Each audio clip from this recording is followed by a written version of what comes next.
আকাশবাণী খবর পড়ছি শঙ্কর মুখোপাধ্যায়। বিশেষ খবর। আজাদি কে অমৃত মহোৎসবের জাতীয় উদ্বোধনী অনুষ্ঠানে প্রধানমন্ত্রী নরেন্দ্র মোদী স্বাধীনতা সংগ্রামে মহিলাদের অবদানের কথা স্মরণ করেছেন। তিনি বলেছেন যে দেশের প্রগতির মধ্যেই আমাদের অগ্রগতি নিহিত রয়েছে।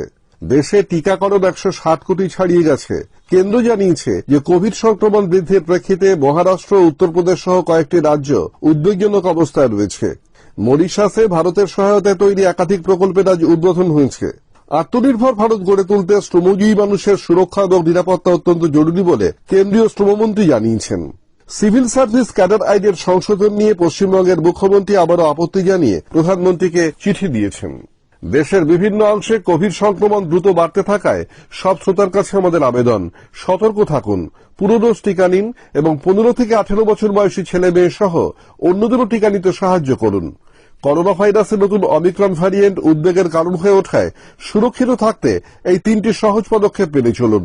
মাস্ক পরুন, নিরাপদ দূরত্ব বজায় রাখতে 2 গজ দূরে থাকুন, হাত আর মুখ পরিষ্কার পরিচ্ছন্ন রাখুন। কোভিড নিয়ে যে কোনো তথ্য পরামর্শ পেতে জাতীয় হেল্পলাইন নম্বর হল 01123978046 এবং 1075। আসছে বিস্তারিত খবরে। প্রধানমন্ত্রী নরেন্দ্র মোদী বলেছেন যে জনগণ এবং জাতির স্বপ্নে কোনো ফারাক নেই এবং আমাদের প্রগতি জাতির অগ্রগতির মধ্যেই নিহিত। এই অনুভবে নতুন ভারতের জনগণের সবচেয়ে বড় শক্তি। শ্রী মোদী আজ ভিডিও কনফারেন্সের মাধ্যমে আজাদি কে অমৃত মহোৎসব সে স্বর্ণিম ভারত কে উৎসবের জাতীয় পর্যায়ের উদ্বোধন করে ভাষণ দিচ্ছিলেন। हम एक ऐसे भारत को उभरते देख रहे हैं जिसकी सोच और अप्रोच नई है, जिसके निर्णय प्रगतिशील है। साथियों, भारत की सबसे बड़ी ताकत ये है कि कैसा भी समय आए, कितना भी अंधेरा छाए, भारत अपने मूल स्वभाव को बनाए रखता है। আজাদি কে অমৃত মহোৎসব উপলক্ষে ব্রহ্মকুমারীদের বর্ষব্যাপী নানা কর্মসূচির শ্রী মোদী সূচনা করেন। এর মধ্যে রয়েছে 30টিরও বেশি প্রচার অভিযান এবং 15,000-এর বেশি কর্মসূচি। গ্র্যামি পুরস্কার জয়ী রিকি কেইজের আজাদি কে অমৃত মহোৎসব স্মরণে একটি গানও আজ প্রকাশিত হয়। ব্রহ্মকুমারীদের 7টি উদ্যোগের শ্রী মোদী আজ সূচনা করেন। এর মধ্যে রয়েছে মাই ইন্ডিয়া, হেলথ ইন্ডিয়া, আত্মনির্ভর ভারত, স্বনির্ভর কৃষক, নারী ভারতের পতাকা বহনকারী ও স্বচ্ছ ভারত অভিযানের আওতায় পরিবেশ অনুকূল নানা উদ্যোগ।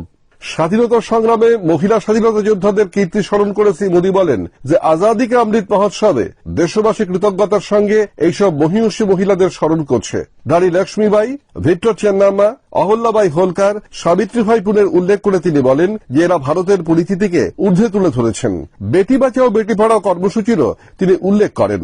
দেশ গঠনে আমাদের অধিকারের পাশাপাশি কর্তব্যের কথা স্মরণ করিয়ে দিয়ে শ্রী মোদী বলেন,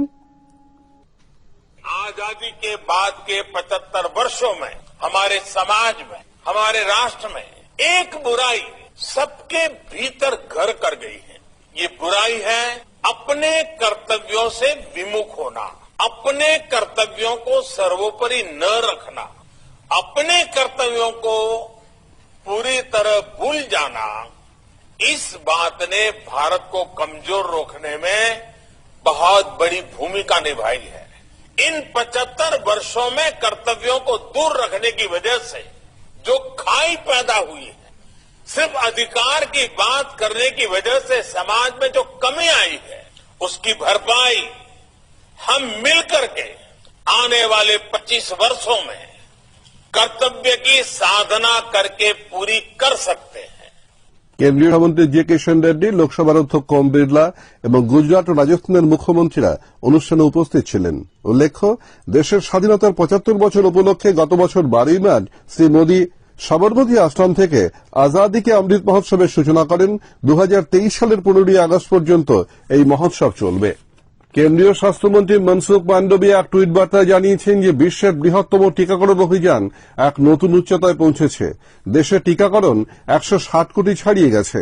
এ পর্যন্ত 160,03,33,000-এরও বেশি টিকা দেওয়া হয়েছে। তার মধ্যে 92,20,00,000-এর বেশি প্রথম ডোজ, 67,18,00,000-এর বেশি দ্বিতীয় ডোজ এবং 63,92,000-এর বেশি বুস্টার ডোজ। গতকাল একদিনে দেওয়া হয়েছে 73,38,000-এর বেশি ভ্যাকসিন ডোজ। কেন্দ্রীয় স্বাস্থ্য মন্ত্রকের সকালের রিপোর্ট অনুযায়ী 24 ঘন্টায় 2,23,000-এর বেশি করোনা রোগী সুস্থ হয়ে উঠেছেন।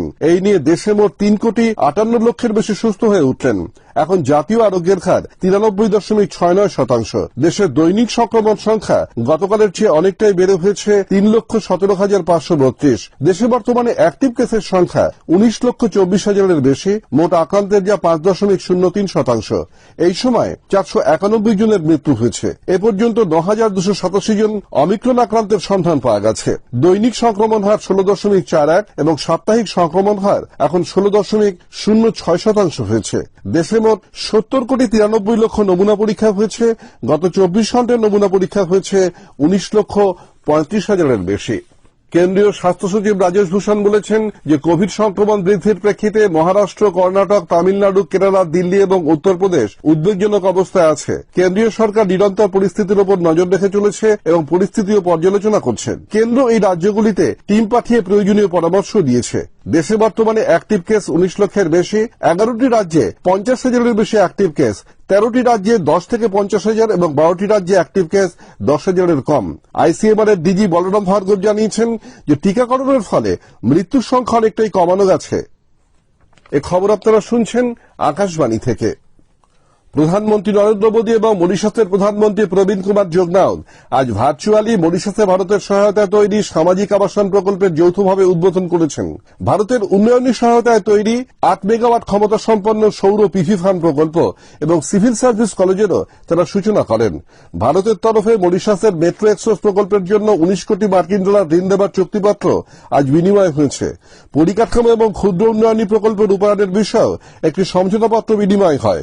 মরিশাসের প্রধানমন্ত্রী বলেছেন যে আজ চালু হওয়া প্রকল্পগুলির ফলে মরিশাসের বিকাশে ব্যাপক অবদান যোগাবে এগুলি। ভারত মরিশাস অংশীদারিত্ব সাম্প্রতিক বছরগুলিতে নতুন উচ্চতায় পৌঁছেছে বলেও তিনি মন্তব্য করেন।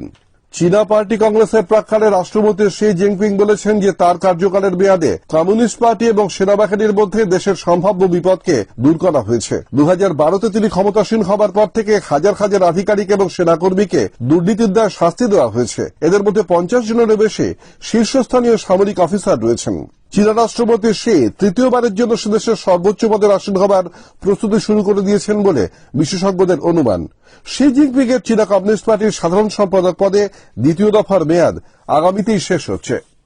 কেন্দ্রীয় শ্রম এবং কর্মসংস্থান মন্ত্রী ভূপেন্দর যাদব বলেছেন যে আত্মনির্ভর ভারত গড়ে তুলতে শ্রমজীবী মানুষের সুরক্ষা, নিরাপত্তা এবং মঙ্গলসম্য সুনিশ্চিত করাটা অত্যন্ত জরুরি। অসংগঠিত শ্রমিকদের সমস্যা নিয়ে শ্রী যাদব আজ ভার্চুয়ালি সংশ্লিষ্ট শ্রমিক ইউনিয়নগুলির জাতীয় পর্যায়ের কর্মকর্তাদের সঙ্গে মতবিনিময় করেন। নির্মাণ, গৃহ পরিচর্যা, বস্ত্র, পরিবহন, রেলগুদাম, হকার এবং ইটভাটা সহ বিভিন্ন ক্ষেত্রের অসংগঠিত শ্রমিকদের প্রতিনিধিরা আজকের বৈঠকে উপস্থিত ছিলেন। অসংগঠিত শ্রমিকদের কল্যাণে কেন্দ্রীয় সরকার আন্তরিক এবং নিরলসভাবে কাজ করে চলেছে বলে শ্রী যাদব মন্তব্য করে বলেন যে মাত্র 200 দিনের মধ্যেই দেশে প্রায় 23 কোটি অসংগঠিত শ্রমিক ই শ্রম পোর্টালে তাদের নাম নথিভুক্ত করেছে। সংক্রমণ আবার বাড়তে থাকায় 21টি মনিটরিং সেন্টার আবার খোলা হয়েছে বলেও মন্ত্রী উল্লেখ করেন। গোয়ার আসন্ন বিধানসভা নির্বাচনে মুখ্যমন্ত্রী প্রমোদ সাওয়ান্ত সালকোয়েলিম আসনে এবং উপমুখ্যমন্ত্রী মনোহর আজগাঁওকার মারগাঁও বিধানসভা আসনে প্রতিদ্বন্দ্বিতা করবেন। বিজেপি আজ 34 জনের প্রার্থী তালিকা প্রকাশ করেছে। প্রার্থীদের নাম ঘোষণা করে দলের সাধারণ সম্পাদক অরুণ সিং বলেন যে তালিকায় 11 জন ওবিসি প্রার্থী রয়েছেন। এছাড়াও সাধারণ আসনেও বিজেপি 3 জন আদিবাসী এবং 1 জন তপশিলি জাতিভুক্তকে প্রার্থী করছে। বিজেপি, আপনা দল সোনেলাল এবং নিষাদ পার্টি উত্তরপ্রদেশ বিধানসভা নির্বাচনে 403টি আসনেই যৌথভাবে প্রতিদ্বন্দ্বিতা করবে। অন্যদিকে গোয়া বিধানসভা নির্বাচনে ন্যাশনালিস্ট কংগ্রেস পার্টি, এনসিপি এবং শিবসেনা তাদের আঁতাতের কথা ঘোষণা করেছে। সিভিল সার্ভিস ক্যাডারের সংশোধন নিয়ে কেন্দ্রের প্রস্তাবের বিরোধিতা করে পশ্চিমবঙ্গের মুখ্যমন্ত্রী মমতা ব্যানার্জি আজ দ্বিতীয়বার প্রধানমন্ত্রীকে চিঠি দিয়েছেন। সম্প্রতি কেন্দ্র ওই সংশোধনের যে প্রস্তাব রাজ্যকে পাঠিয়েছে তা যুক্তরাষ্ট্রীয় কাঠামোর পরিপন্থী বলে মুখ্যমন্ত্রীর অভিযোগ। বিষয়টি রাজ্যের অধিকারে হস্তক্ষেপ বলেও শ্রী মোদীকে লেখা চিঠিতে শ্রীমতী ব্যানার্জি উল্লেখ করেছেন। শেষ করার আগে বিশেষ বিশেষ খবরের কিছু অংশ আবার পড়ছি। আজাদিকে অমৃত মহোৎসবের জাতীয় উদ্বোধনী অনুষ্ঠানে প্রধানমন্ত্রী নরেন্দ্র মোদী জাতীয় সংগ্রামে মহিলাদের অবদানের কথা স্মরণ করে বলেছেন, দেশের প্রগতির মধ্যেই আমাদের অগ্রগতি নিহিত। দেশে টিকাকরণ 160 কোটি ছাড়িয়ে গেছে। আত্মনির্ভর ভারত গড়ে তুলতে শ্রমজীবী মানুষের সুরক্ষা এবং নিরাপত্তা অত্যন্ত জরুরি বলে কেন্দ্রীয় শ্রমমন্ত্রী জানিয়েছেন। সিভিল সার্ভিস ক্যাডারদের সংশোধনী নিয়ে পশ্চিমবঙ্গের মুখ্যমন্ত্রী আবারও আপত্তি জানিয়ে প্রধানমন্ত্রীকে চিঠি দিয়েছেন। খবর আপাতত এ পর্যন্ত।